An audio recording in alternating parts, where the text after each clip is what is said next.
Olá, bom dia! Seja bem-vindo, você aluno do curso Pró-Funcionário. Hoje estamos aqui para realizarmos o nosso segundo encontro, a nossa segunda aula.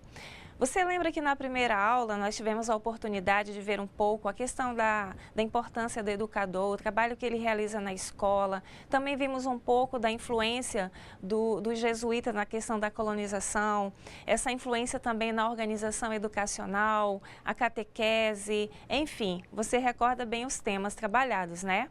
Então hoje vamos aqui para a nossa segunda aula. Bom, o nosso módulo, só para lembrar, né? Educadores e Educandos, Tempos Históricos. Nossa aula 2. É importante você ficar atento sempre ao nosso roteiro da aula. Qual é a programação que nós organizamos para o encontro de hoje? Então, siga aqui conosco. Primeiramente, nós vamos apresentar os objetivos da nossa aula de hoje. Depois, vamos trabalhar a unidade 3, aulas régias, a educação dirigida pelo Marquês de Pombal, e a unidade 4, que se refere à família real portuguesa e à educação das elites. Depois, nós teremos as atividades de sala, tiraremos suas dúvidas e faremos a correção. Então, esse aqui, pessoal, é o nosso roteiro de aula. Hoje vamos trabalhar 2 unidades. Continuando, quais são os objetivos da nossa aula de hoje? É importante que você possa compreender como a educação escolar formal se desenvolveu e quando houve a transplantação do modelo português para a colônia. E o próximo objetivo é entender e analisar os principais momentos da educação, da escola e do ensino no Brasil colônia. Então, aqui você observa os 2 objetivos da nossa aula de hoje. Seguindo aqui, pessoal, nessa aula de hoje nós vamos estudar a unidade 3, né, conforme você já viu, e a unidade 4. Vamos iniciar aqui o nosso primeiro slide referente ao tema que será abordado. Muito bem, para início de conversa, nesta unidade, vamos estudar e compreender como a educação escolar formal se desenvolveu e quando houve a transplantação do modelo português para a colônia. Geralmente, os professores de história estudam com seus alunos os fatos econômicos, políticos, religiosos e sociais. Referente a essa questão de fatos políticos, sociais e religiosos, são elementos importantes para se compreender essa contextualização histórica. Por que estudar a questão econômica? Por que estudar a questão religiosa? Por que estudar a questão social? Você já parou para pensar nisso? São situações que nos levam a compreender como se dá determinados processos que também fazem parte do contexto escolar. Seguindo aqui, desta vez vamos apresentar e analisar os principais momentos da educação, da escola e do ensino, ou seja, partindo-se da história que você já estudou, priorizaremos as questões sociais e educacionais. Pessoal, lá na escola, quando você cursou a disciplina de História, essa disciplina possibilitou você a ter informações referentes a tudo o que aconteceu na questão histórica, na questão educacional. Observe que essa disciplina de História, ela faz com que você tenha essas percepções e compreensões. Por isso, ela como área e categoria de análise, assim podemos dizer, ela se torna importante até mesmo porque situa o aluno quanto a essas compreensões. Nesse sentido, pessoal, a gente percebe que entra aqui o eixo, né, da educação escolar. Eu quero dizer também a você que você pode seguir aí no seu módulo essa organização da aula de hoje, mesmo porque a gente teve essa preocupação, né, de manter a sequência até mesmo para te situar quanto à leitura do texto. Muito bem, vamos aqui colocar mais luz, né, nos aspectos da educação escolar. Por quê? Para isso, temos de compreender as mudanças e as transformações. Aqui, de um modo particular, nós vamos destacando algumas palavras-chave no texto, até mesmo para situá-lo quanto ao que a gente está falando. Aqui nós seguimos também a questão econômica, política, filosóficas, científicas, sociais e éticas, que ocorriam na Europa no século XVIII, ou seja, um período aqui compreendido de 1740 e 1789. Nesse período, pessoal, ocorreram várias manifestações de contestação do modo de enxergar o mundo, de expressar, de agir e de relacionar-se com a natureza e com os outros povos. Observe aí, né, esse debate que já acontecia no século XVIII, essas leituras que se faziam referente às questões filosóficas, científicas. Você parou para pensar como essas questões hoje estão organizadas, estão estruturadas? São elementos aqui de forma importante e significativa, né? Ou seja, como fazer essa contestação do modo de enxergar o mundo, como expressar e a forma de agir, de relacionar-se com a natureza e até mesmo com os povos. Nós sabemos que essa questão da identidade cultural, da cultura dos povos, elas são elementos que nos levam a conhecer e a percorrer o caminho para entendermos melhor essa organização. Quando a gente fala em filosofia, o que você pensa? O que vem a ser essa filosofia? Porque essa filosofia nos leva a refletir. Ela nos conduz à criticidade, à reflexão, à leitura de um novo mundo. O que vem a ser essa natureza? Quando se fala em natureza, o que a gente percebe? Primeira ideia que vem é a natureza enquanto floresta, enquanto elementos. Mas aqui, de um modo especial, a gente fala da natureza do homem, né? Como o ser está organizado, como ser pensante, como ser reflexivo. Muito bem. Os filósofos e os cientistas, eles pregavam que a razão acompanhada do raciocínio sistemático e rigoroso era a forma de iluminar as ações do homem.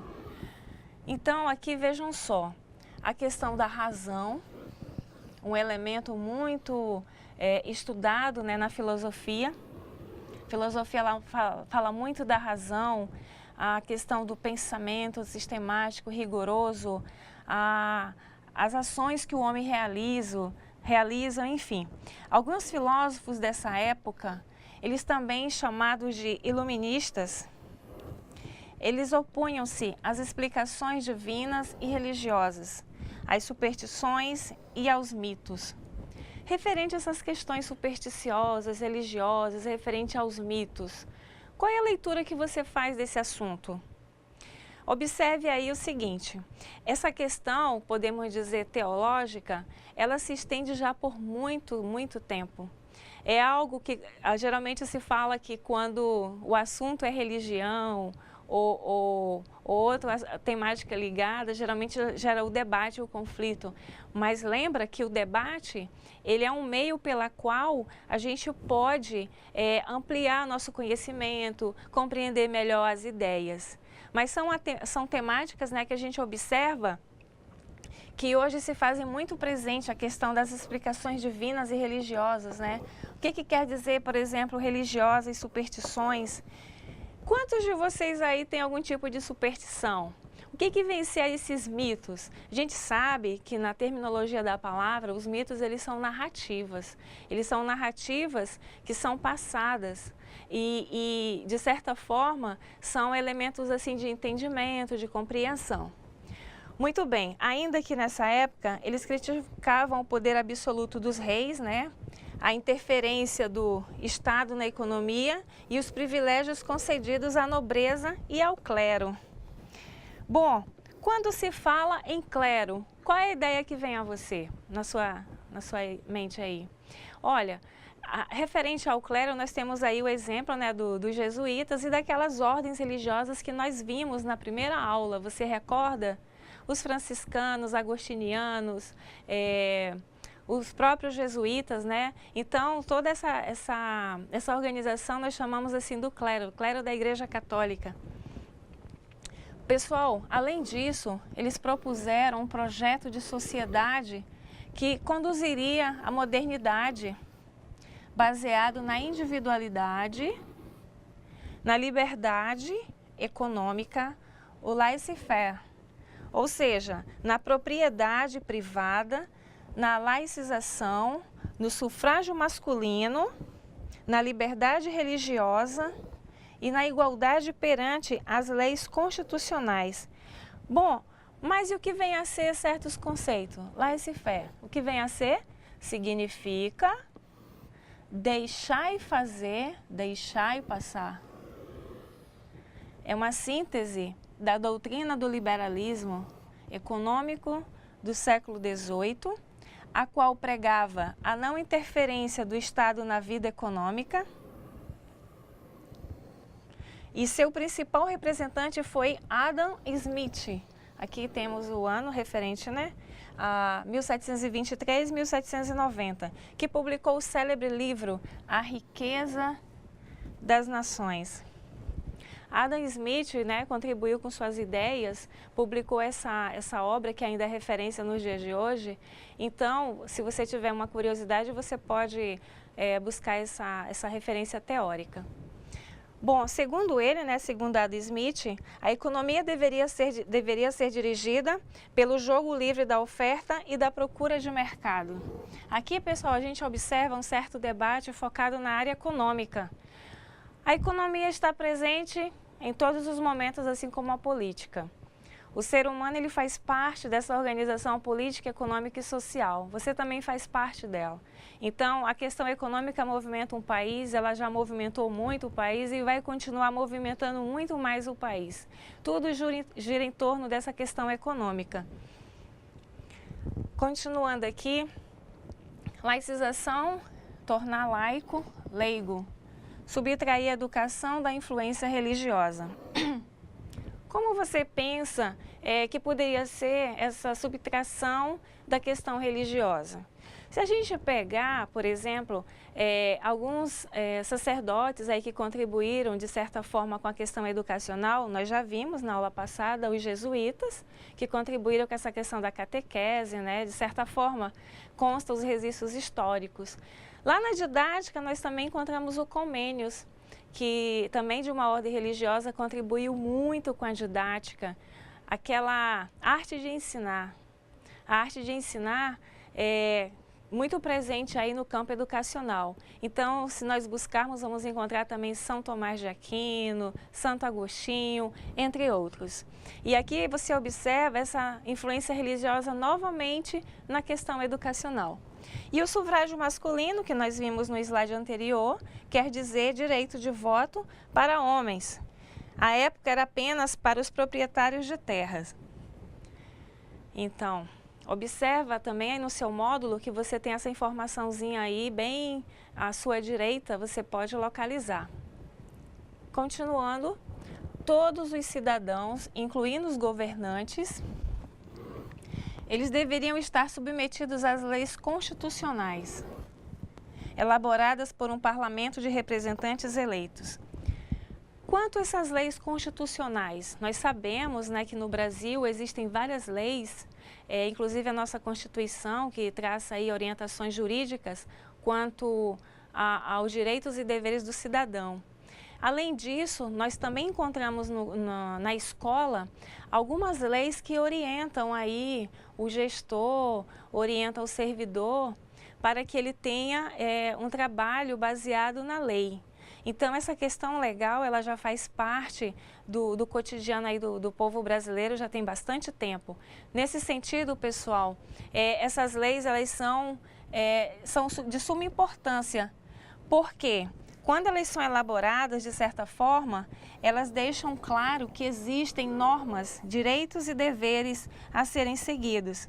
Essa questão da lei também, você observa que elas são atualizadas, revogadas, e as leis elas precisam estar aí até mesmo para estabelecer as normas e prestar esse direito ao cidadão brasileiro. Muito bem, aqui nós temos um mapa.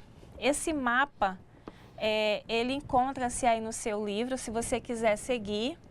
Nesse mapa aqui, nós temos, ele apresenta aqui Portugal, Espanha, França, Itália, Dinamarca, entre outros.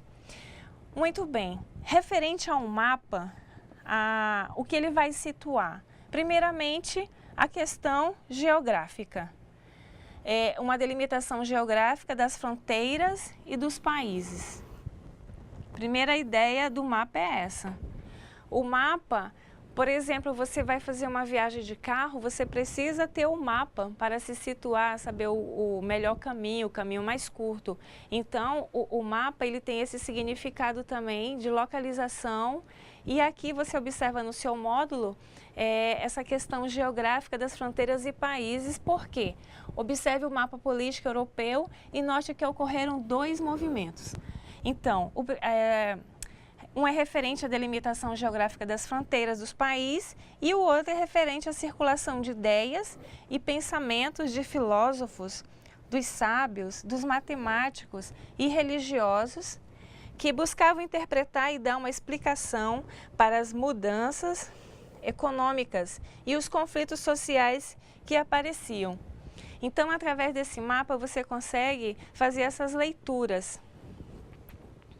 Continuando. E referente ao movimento intelectual?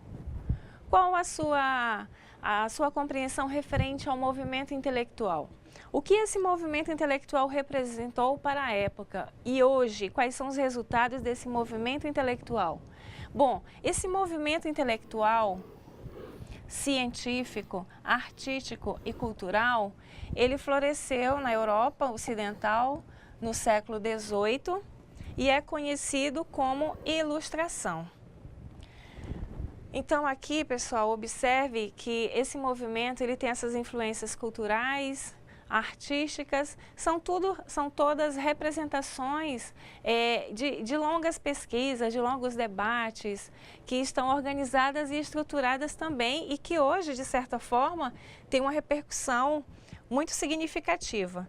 Aqui, referente ao movimento cultural, os seus protagonistas, embora fizessem parte do mesmo movimento cultural, não defendiam as mesmas ideias, principalmente no que se refere aos direitos sociais, incluindo a educação pública. E você já parou para pensar quais são os movimentos nessa linha que aconteceram aqui, mais recente? Quais são esses movimentos, quais são as representações que eles nos deixam, quais são as influências nesses campos aqui que nós acabamos de ver, né? O intelectual, o científico, o artístico e o cultural. Nós moramos em um país da diversidade. O Brasil é o país da diversidade. Em cada uma das regiões que você conhece, nós temos elementos significativos de representações. Essas representações, elas são características, uma marca, assim, de quem mora naquela região, são as particularidades. E essas particularidades, elas podem ser encontradas na música, na questão do folclore, a questão econômica e assim sucessivamente. Continuando. Esse movimento intelectual, os filósofos, os artistas e os cientistas, eles compartilhavam pela defesa pelo direito à vida. Observa que hoje muito se fala na questão do direito à vida, existem campanhas. Hoje, nos sites sociais, é muito focada essa questão do direito à vida. E qual é a leitura que se tem desse direito à vida? Será que essa é focada somente no nascimento? Não. É a criança, o adolescente, o idoso, todos têm direito à vida. A propriedade, a tolerância religiosa, né, principalmente. A gente observa aí, pessoal, referente à questão da tolerância religiosa, muitos acontecimentos que giram em torno da mesma. Se nós pegarmos aí desde a época de Cristo e situarmos nos dias de hoje, a gente observa que essa questão da tolerância religiosa é algo que muitas vezes ela não é respeitada. Aí entra o conceito da tolerância. Por que essa tolerância? Porque nós vivemos em grupo, em sociedade e nós temos que ter esse direito à tolerância. Muito bem. E há também a universal, né? Educação universal, inspirados em bases científicas como elemento fundamental para explicar o progresso humano. Então, observe aqui quantos pontos são abordados referente a esse movimento cultural. Continuando, Os impactos desse movimento intelectual, científico e cultural assumiram características específicas nos diferentes países. Em Portugal, por exemplo, o movimento deparou-se com uma monarquia enfraquecida e subordinada aos dogmas e às verdades da Igreja Católica. Fica aí a dica para você pesquisar o que vem a ser a palavra dogma, né? Além da corrupção instalada com os desvios de impostos e taxas de uma política mercantilista, num Estado incapaz de responder às novas exigências no comércio e na indústria. Aqui, novamente, duas palavras, comércio e indústria. Duas palavras que estão muito presentes aqui. Aqui a gente se refere a uma época não muito distante, mas que se faz muito presente nos dias de hoje. É como nós já conversamos, né? A questão do comércio, da indústria, da economia, elas se fazem muito presentes nos dias de hoje e elas movimentam, elas giram. Contudo, ao mesmo tempo em Portugal, tornou-se crescente o número dos adeptos do pensamento ilustrado como instrumento para guiar o caminho dos homens e das nações. Esse movimento ele visava um país governado por leis constitucionais. A gente já viu a questão da Constituição, o que ela representa para o cidadão brasileiro, e não pela vontade de determinados homens. Agora eu pergunto a você, imagina como seria se nós tivéssemos uma administração livre, sem regras, baseada somente na vontade de determinados homens. Nós sabemos que a Constituição Federal, sabemos que os documentos eles servem de guia para orientar nossas decisões. Um advogado segue a Constituição, o Código Civil, entre outros.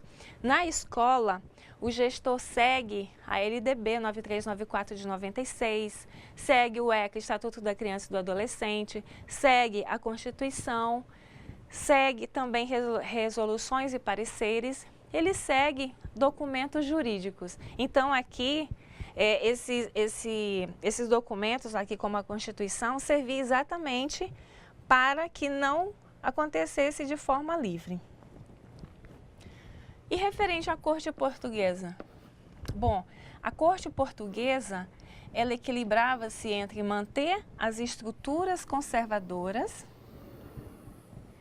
e as práticas da Inquisição e a fé inabalável nos dogmas religiosos, ao mesmo tempo em que procurava aderir às novas mentalidades e a um novo modo de enxergar o mundo e nele agir.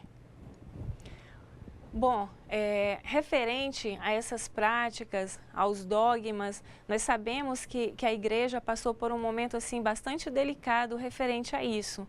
Hoje a gente observa uma igreja com uma nova mentalidade, uma igreja mais voltada para o povo. Tanto é que surgiu aí nesse meio a teologia da libertação, muito falada, muito citada, também muito criticada, mas a teologia da libertação foi considerada um marco, né, nesse processo aí da igreja, como forma de se aproximar mais do homem, de esperança, de fé. Então o monarca de Portugal, Dom José I, que reinou entre esse período aqui de 1750 e 1777, nomeou como primeiro-ministro Sebastião de Carvalho e Melo, também chamado e mais conhecido por Marquês de Pombal, ou Conde de Oeiras, o qual estava disposto a reformar Portugal.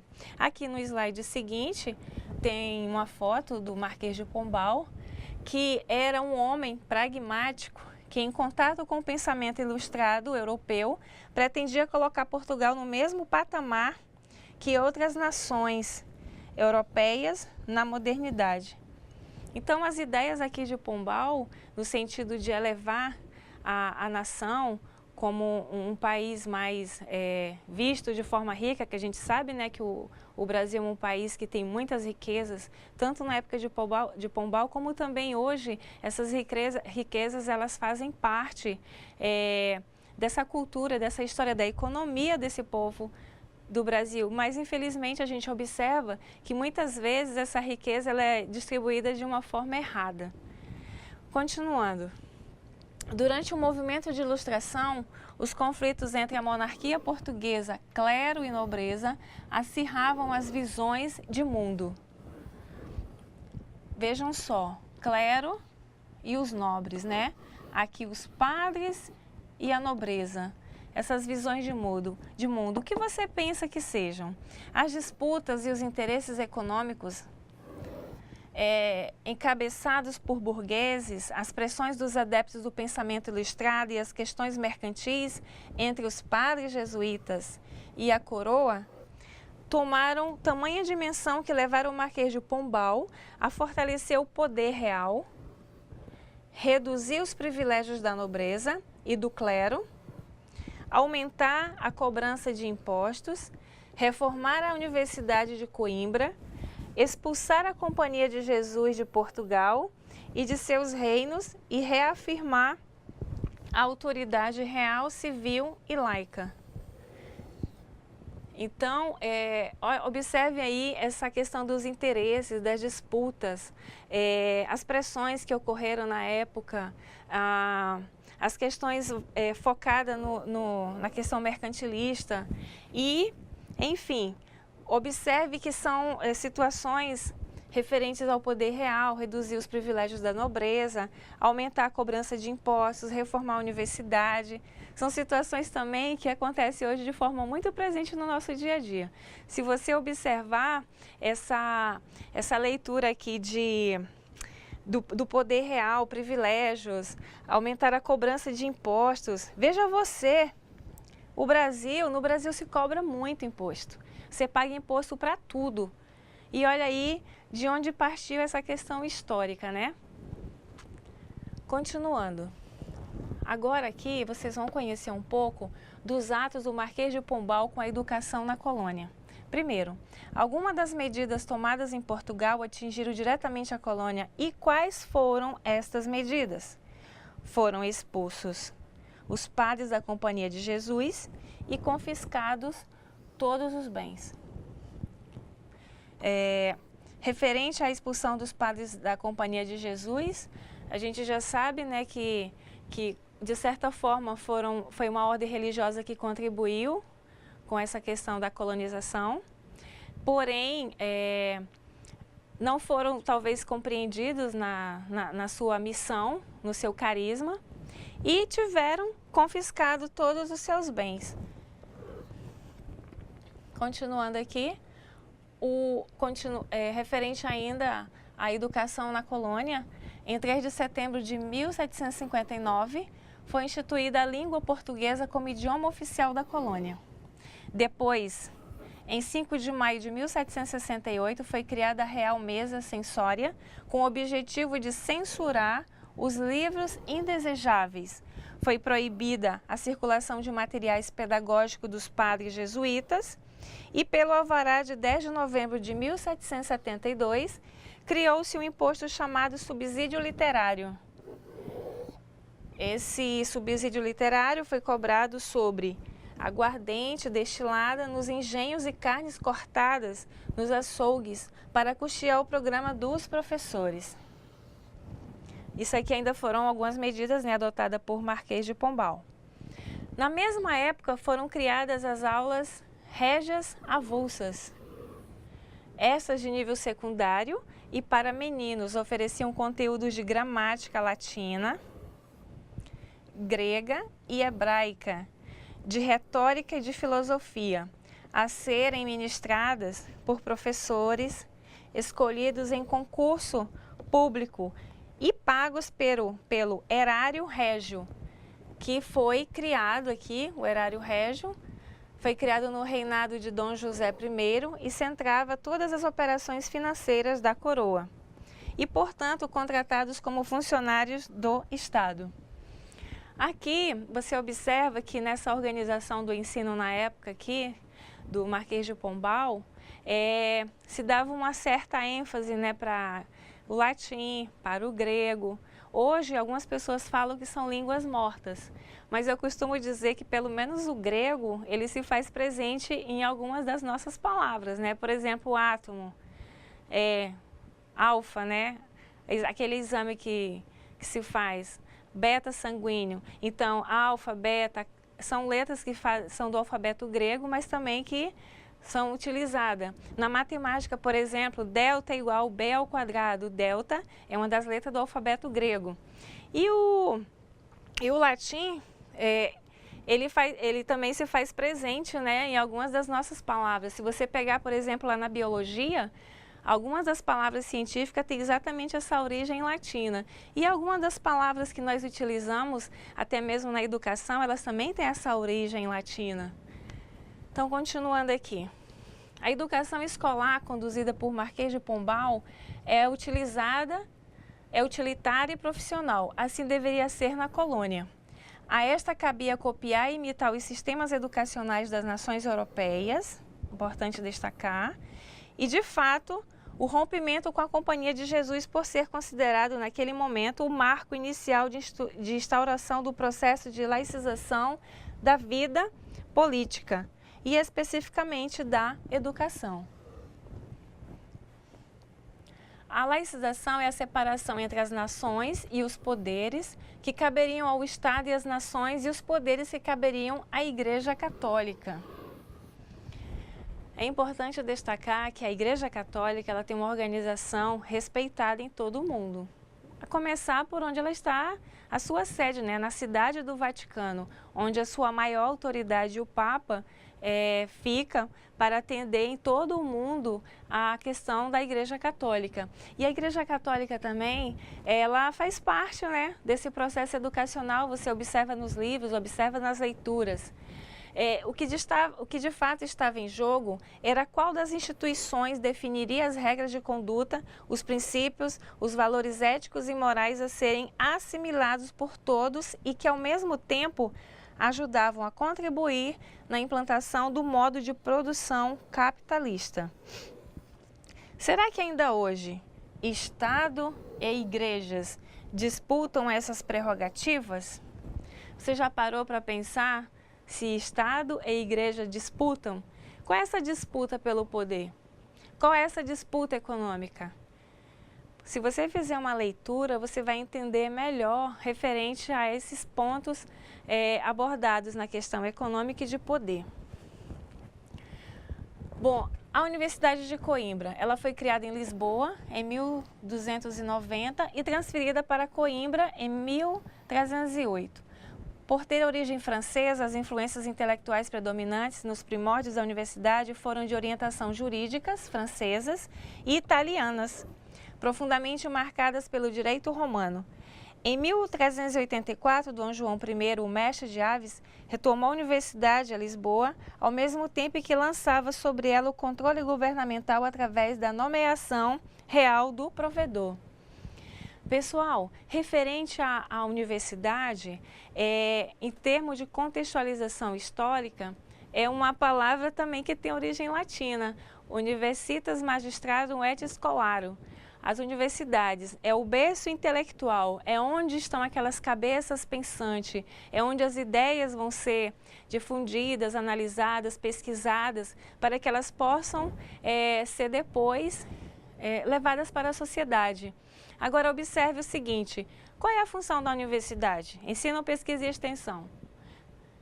Todos que passam pela universidade, eles têm esses conhecimentos que vão torná-lo um intelectual, no sentido de contribuir com a sua sociedade. E aqui você observa isso, né? Que a partir de Dom João II, os reis foram declarados protetores da universidade e terminou a livre escolha de reitores. Somente em 1537 a universidade voltou a Coimbra. Teve então início um período de 2 séculos de controle jesuítico, durante o qual a universidade se isolou da influência do progresso intelectual e científico europeu. Dessa forma, os jesuítas obtiveram o controle do Colégio de Artes, cuja frequência se tornou obrigatória para todos os que quisessem cursar leis e cânones. A situação só iria modificar novamente em 1759, quando os jesuítas foram expulsos de Portugal e das colônias pela ação de Sebastião de Carvalho e Melo. Bom, agora nós vamos entrar na unidade 4, a família real portuguesa e a educação das elites. A família real portuguesa veio morar na colônia. Será verdade? Sim, verdade. Em 1808, novamente Portugal encontrava-se em dificuldade política e econômica, que novamente as questões políticas e econômicas se fazendo presente. E o resultado foi que as tropas napoleônicas invadiram Portugal. Antes que isso acontecesse, Dom João VI e toda a corte portuguesa apressadamente aportaram-se em Salvador em 1808 e depois seguiram para o Rio de Janeiro, permanecendo aqui até 1820. Como foi conduzida e construída a educação escolar durante a estadia da corte portuguesa no Brasil? O que fez Dom João VI no que se refere à educação formal? Após a separação política de Portugal, que medidas foram tomadas para a educação escolar no Brasil? Quais eram as instituições escolares? Quem eram os professores? Quem eram os funcionários das escolas? Quem frequentava as escolas? Qual era o lugar social da escola pública e seu significado? Quais eram as funções sociais e políticas da escola? Que concepções de educação foram difundidas? Aí, pessoal, observa aqui que são vários questionamentos, né? Qual era a escola, qual era a função social? A sociologia diz o seguinte, que a escola é um espaço de mobilidade e estratificação social. A escola tem a sua missão, ela tem a sua tarefa perante a sociedade. A escola é uma instituição social que ela qualifica, que ela promove, que ela investe no processo de ensino-aprendizagem. Quais são, então, aqui as características da sociedade brasileira? Vamos relembrar as características da sociedade brasileira naquela época. Pode-se dizer que durante os séculos permaneceu patriarcal, agroexportadora, fundada nas grandes propriedades rurais, na força do trabalho dos africanos e seus descendentes, na monocultura e na extração de minérios. Durante o século XIX, ocorreu o crescimento das cidades, o fluxo das exportações dos produtos primários, como fumo, algodão, açúcar e café, e medidas políticas foram adotadas para favorecer o comércio com os ingleses e garantir os empréstimos externos para o Brasil. Uma parte da sociedade brasileira, no caso aqui as elites dirigentes, elas desejavam viver com os costumes e os hábitos europeus. Aí a influência europeia na questão da nossa cultura brasileira. Vivia-se, segundo Anísio Espíndola Teixeira, ou mais conhecido por Anísio Teixeira, entre os valores proclamados e os valores reais, ou seja, alguns pretendiam viver do mesmo modo que os europeus. Até mesmo as suas casas eram construídas com os materiais importados, que eram azulejos, madeiras, vitrais, banheiras, móveis e decorações. Você que conhece o sul do país, você observa um tipo de arquitetura referente à questão europeia, né? Casas que foram construídas no molde europeu. Se você conhece o sul, se você ainda vai dar uma passadinha por lá, observe essa arquitetura, como ela é bem importante aí para o seu aprendizado. Elas compravam ainda tapetes, pratarias, louças, roupas, luvas e perucas, o que não combinava com o estilo de vida e com o clima nos trópicos. Então a questão de clima, né? A gente tem aqui temperatura diferenciada, aqui no norte a temperatura é um pouco elevada em relação ao sul. E esses padrões que foram aqui foram adotados por quem morava, às vezes não era de acordo. Bom, segundo João Molevá, autor do primeiro módulo deste curso aí, do pró-funcionário que você tem em mãos, ele tem uma citação aqui que diz o seguinte: vivíamos o subdesenvolvimento cultural, fruto de uma sociedade que prescindiu da escola pública para sobreviver e se reproduzir nos sertões nordestinos, nos latifúndios de açúcar, nos engenhos, nas manufaturas, na casa grande e nas senzalas, no pastoreio e nos roçados. O que você achou dessa citação aqui do Molevá? Ele faz uma síntese praticamente dessa questão, né, registrada historicamente e que hoje, de certa forma, nos remete a uma reflexão, principalmente se referindo a esse fruto de uma sociedade. E a divisão social? Referente à divisão social, ela alimentou vaidades desde a importação de produtos supérfluos da Europa, construções nas cidades, igrejas, edifícios e palácios, evidenciando a hierarquia social. Até o número de africanos trazidos de Angola, Congo e Guiné-Bissau e de imigrantes italianos e alemães para trabalho nas lavouras. Então, observe aí que alguns estrangeiros, conforme você viu aqui, contribuíram de forma também significativa nesse processo de construção, né? Aqui, por exemplo, no nosso caso, nós tivemos também uma influência de estrangeiros na construção da estrada de ferro Madeira Mamoré. Parte dos fazendeiros, cafeicultores, políticos e senhores de engenho enviavam os seus filhos para estudar em Coimbra ou Lisboa, em Portugal, para depois retornarem letrados. A grande maioria da população brasileira daquela época era composta de tribos indígenas, africanos e seus descendentes, homens e mulheres brancos, pobres e livres, negros, aforreados, imigrantes, comerciantes, lavradores, colonos, barqueiros, maquinistas, parteiras, vaqueiros, pastoreiros, pescadores, peões, camponeses, alfaiates, tecelões, artesãos, bispos, capelães, camponeses, manufatureiros, carregadores, caixeiros, benzedeiras e amas de leite.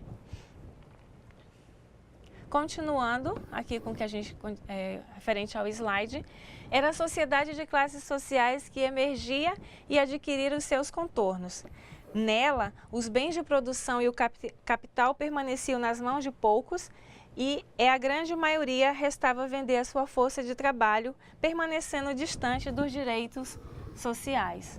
Então, a gente observa aí que nesse contexto histórico, os direitos sociais, alguns não foram seguidos, outros passaram por cima. E hoje, será que isso acontece?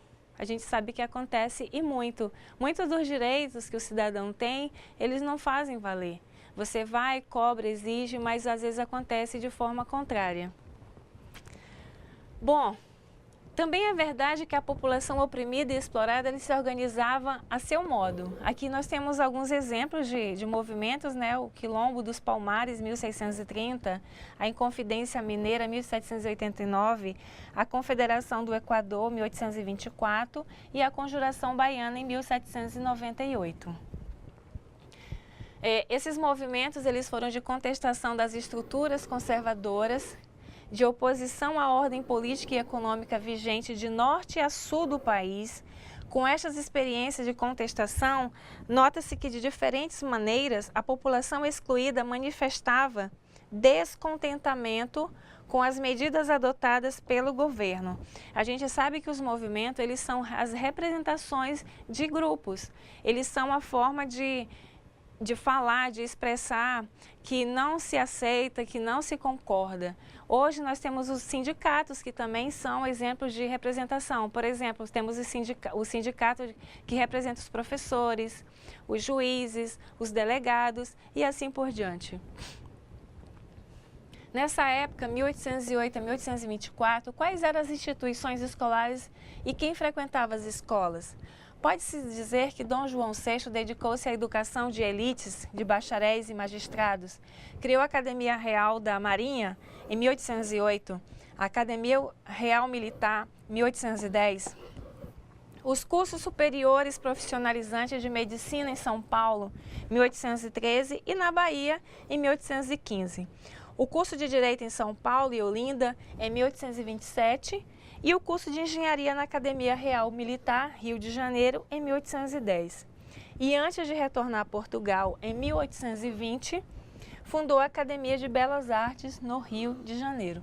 Aqui algumas datas e alguns cursos para te situar quanto à criação, e observe que são cursos que hoje existe uma procura significativa por eles em todas as universidades do Brasil.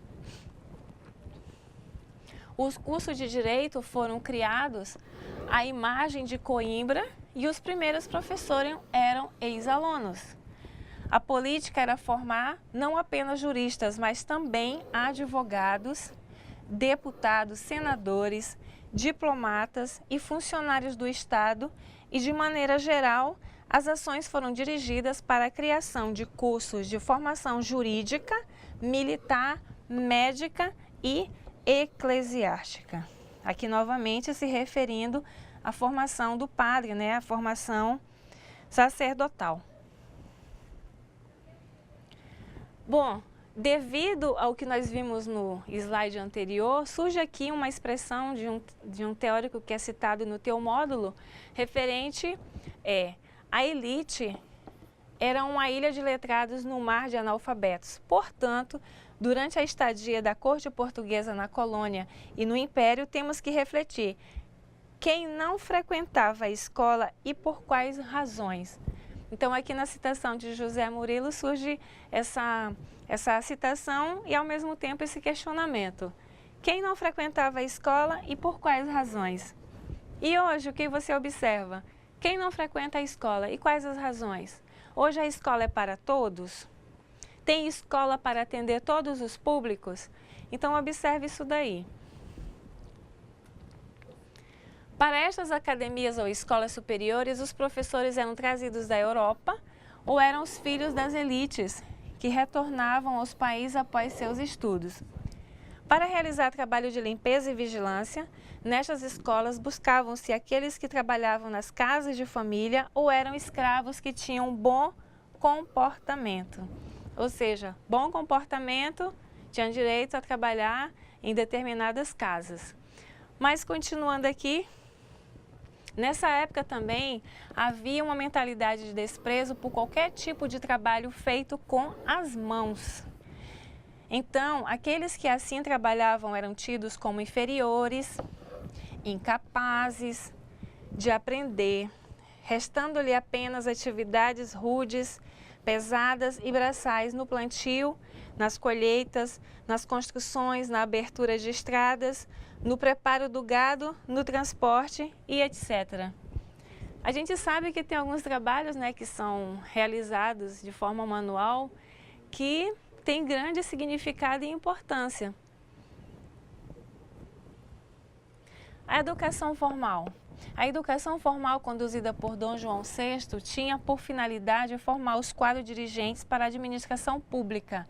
Essas estruturas econômica e social permaneceram inalteradas. As ações de Dom João VI estavam voltadas para a educação daqueles que, por serem de família nobre, deveriam estudar para continuar os negócios do pai, o proprietário das terras.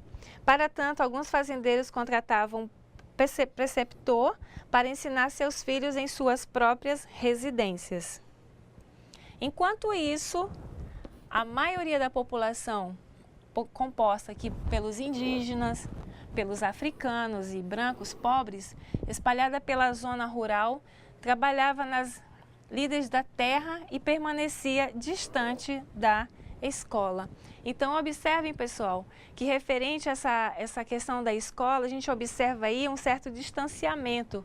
E hoje se faz bem presente em nossos dias. Mas será que todos têm acesso à escola? Bom, agora nós vamos realizar a nossa atividade. Nós teremos um tempo reservado para ela e depois a gente volta com a correção. Até mais!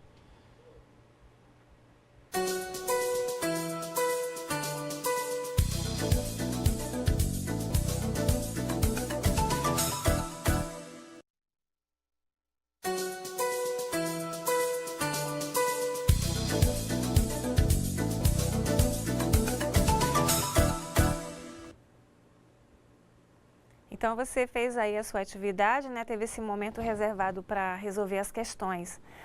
Mas antes, nós queremos aqui dar um abraço especial em nome de toda a equipe para a Josi de Alta Floresta, a tutora Josi, o Joel de Costa Marques, a Rosângela de Cerejeiras, a Alessandra, Nielve de Guajará-Mirim.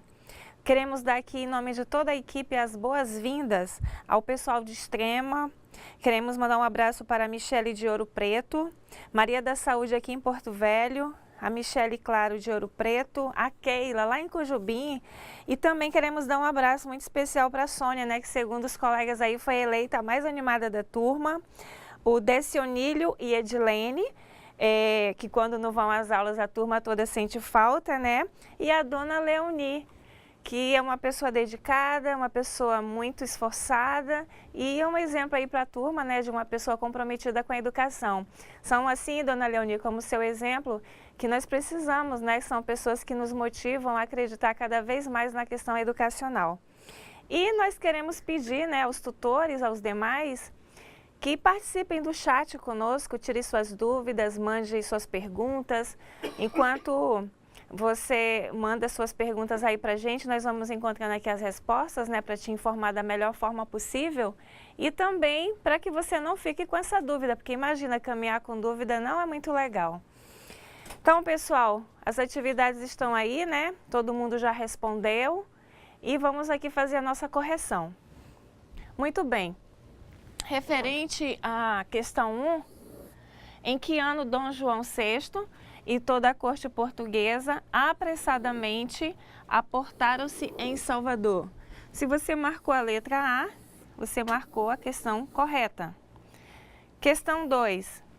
Quais eram as características da educação escolar conduzida pelo Marquês de Pombal? Aqui a questão correta é: a educação escolar conduzida por Marquês de Pombal é utilitária e profissional. A esta cabia copiar e imitar os sistemas educacionais das nações europeias. Então, aqui você observa as respostas, né, da primeira questão e da segunda questão. Vamos agora à terceira questão. Referente à terceira questão, no Brasil colônia, a população oprimida e explorada, ela se organizou através dos movimentos, né? Você recorda que os movimentos na época, eles serviam como forma de contestar o que não estava de acordo com a realidade local. Essa forma de organização, ela é importante e até nos dias de hoje, através desses movimentos, dos sindicatos, ele se torna uma representação de determinado grupo. Por exemplo, no nosso caso, nós temos um sindicato que representa os profissionais em educação. Então, na época, aqui conforme a questão, eles se organizavam através desses movimentos. E quais eram esses movimentos? Aqui, ó, o Quilombo dos Palmares, que nós vimos nos slides, né? A Conjuração Baiana, a Inconfidência Mineira e a Confederação do Equador. Então, esses movimentos, eles são as representações. Eles contestavam o regime que estava sendo implantado. Então, era um movimento assim de contestar, de dizer não, não aceito. Então, para isso, eles precisavam se organizar. Muito bem. Respondida a terceira questão, vamos agora à quarta questão. Algumas das medidas tomadas em Portugal atingiram diretamente a colônia. Sobre essas medidas, marque V para verdadeiro e F para falso. Muito bem, a primeira. Foram expulsos os padres da Companhia de Jesus e confiscados todos os seus bens da colônia? Verdadeiro. Lembrem que aqui os padres jesuítas, né, participaram desse processo de colonização, mas também passaram por esse momento onde eles foram expulsos e tiveram os bens confiscados.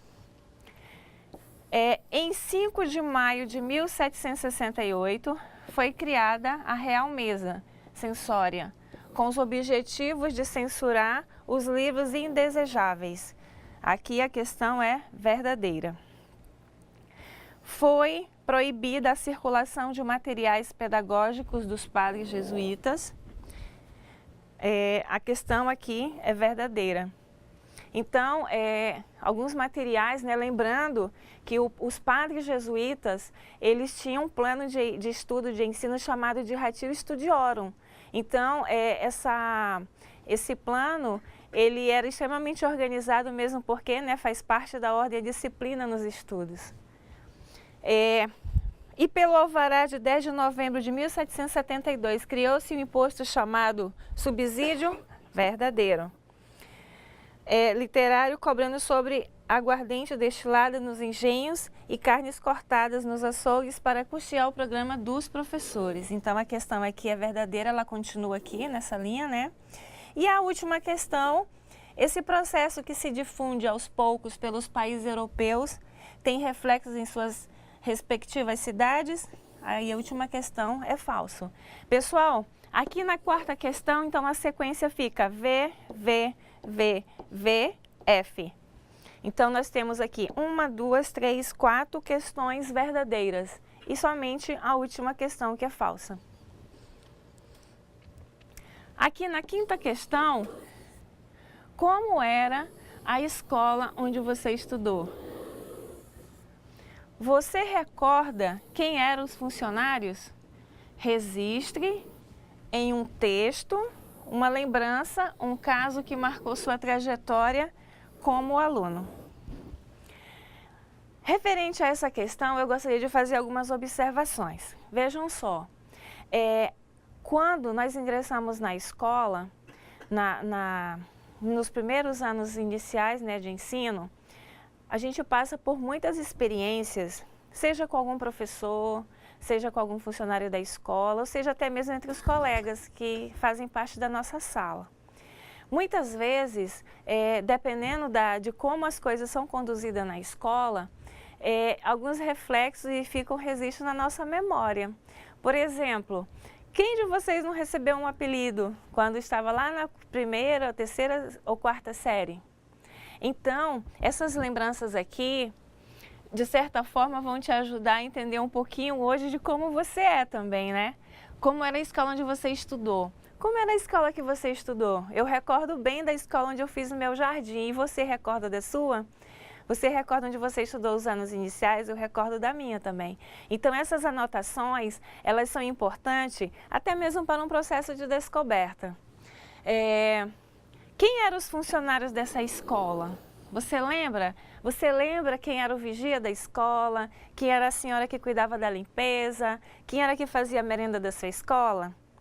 Gente, o porquê dessa questão? Essa questão, ela está no módulo de vocês, mas ela tem um objetivo. Vejam só, quando você recorda alguns nomes, que eu sei que você recorda, você, de certa forma, dá uma importância significativa para a pessoa que está ali no teu ambiente de trabalho. Eu sempre digo o seguinte, todo mundo que trabalha na escola tem um importante papel no trabalho que ele desenvolve. Por exemplo, a dona Leoni, lá em Cujubim, é uma senhora muito querida pelos colegas e eu tenho certeza que o trabalho que ela faz na escola é importante. É importante porque ela faz com amor, dedicação e carinho.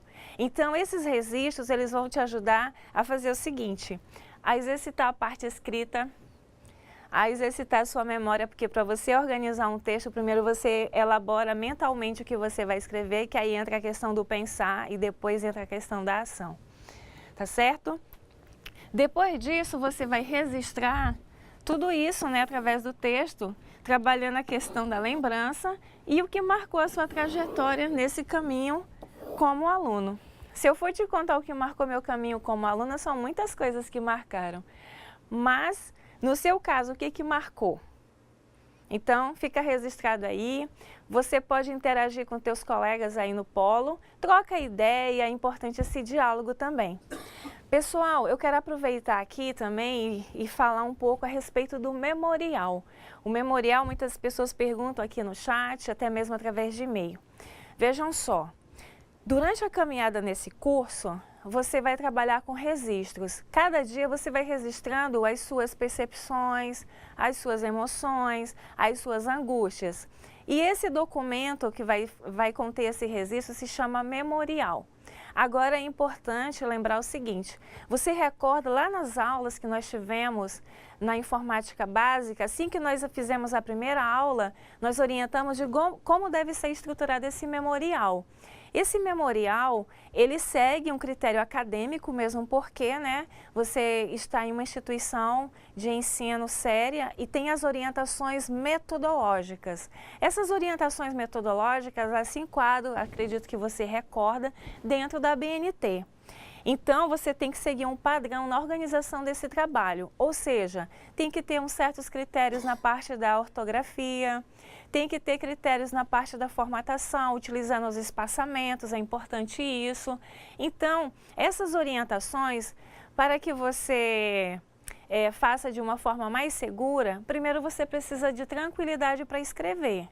Por exemplo, hoje, na nossa aula de hoje, no nosso segundo encontro, quais foram as suas percepções, sentimentos, emoções, aprendizados em relação à segunda aula? Você vai lá e escreve.